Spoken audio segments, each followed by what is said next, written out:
بس مالک روټۍ راوړې و دلته کې ښه په سور باندې ورته غونډ ملګري ښه په مزو سره کېناستو خوراک هم شروع کړو. ملګرو ته مل ښه په طریقې سره روټۍ او ښه په ښکلې مزېدار طریقې سره روټۍ وخورئ ځکه چې بوتل یې مو سره راوړی بوتل به یې مو سره ګوټ کوو. سلامونه ټولو یاران دوستان ته، امید کوم چې غونډ یاران دوستان به ښه د کار ځای ته رارسېدلې مو دلته کې راته سید شریف استاد ولاړ ویل موټرسایکل ته خېجه یو سرپرایز دله در کومه. بس چې څنګه دلته کې د موټرسایکل ایستل شروع کړه ماته ویل مخکې شه ویل که سرپرایز اخلې نو ویل ګیټ کولاو که.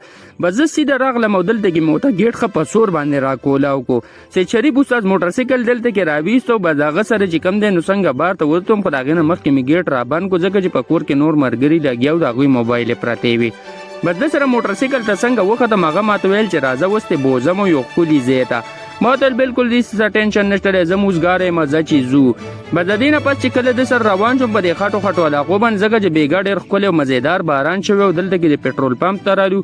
د سید شریف استاد څه څیز په کار و هغه یې راغېستو. نو ما ته ویل چې ستا سرپرایز رډي دی لږ ساعت صبر وکړه. بس دلته کې چې څنګه رالو بس دلته مې وویل دا سټور خو بند دی. هغه راته ویل صحیح ده. بس ډایرکټ د پټرول پمپ نه راتاو شو په دې غټ نیر باندې. دلته کې چې کله په دې غټ نیر باندې لږ مخکې لاړلو نو ما ته ویل چې یاره دلته کې یو دوکان دی هغې ته به ودرېږو. نو بس دلته کې چې څنګه د دوکان راورسېد هغې ته وردننوتو هغه ماشوم ته ویل چې یوه کاپي راکړه. نو ما ته ویل زما لپاره سرپرایز څه شی دی؟ هغه راته ویل یاره ستا لپاره سرپرایز همدا دی چې دلته کې به یوه کاپي راولو او بل دلته کې به واپس د کار ځای ته لاړ شو پټواري به شروع کړو. بس کاپي م څنګه راواخېسته بس دغه زما سرپرایز و. دا تاسو زما په لاس کې لیدی چې دا کاپي م راواخېسته اوس د کار طرف ته روان شولو.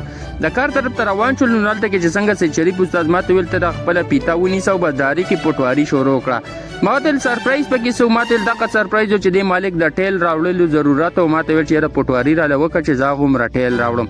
ما ورته ویل صحیح ده صحیح ده زه دې بېوقوفه جوړ کړم خو زه ګور به خدای به خیر کړي. بس پټواري مې ورته پرېښوستله بد ملګري ته مې په حواله کړو. بس دلته رالم خپل د راجا مشین د رګړۍ مې سټارټ کړو. په دې کې د روټۍ ټیم شو هلکانو ته مې دا روټۍ لږه په قلاره قلاره او په سور سره خورئ ځکه دا روټۍ په جاړه نه کوي. وایي به چې دا څه ځله مې را سره شروع کړی دی چې په یو مخه باندې لګیا دي بوتل هم پسې ورلی او روټۍ باندې ډوله شخوند هم نه وي ژوندی ژوندی تېری.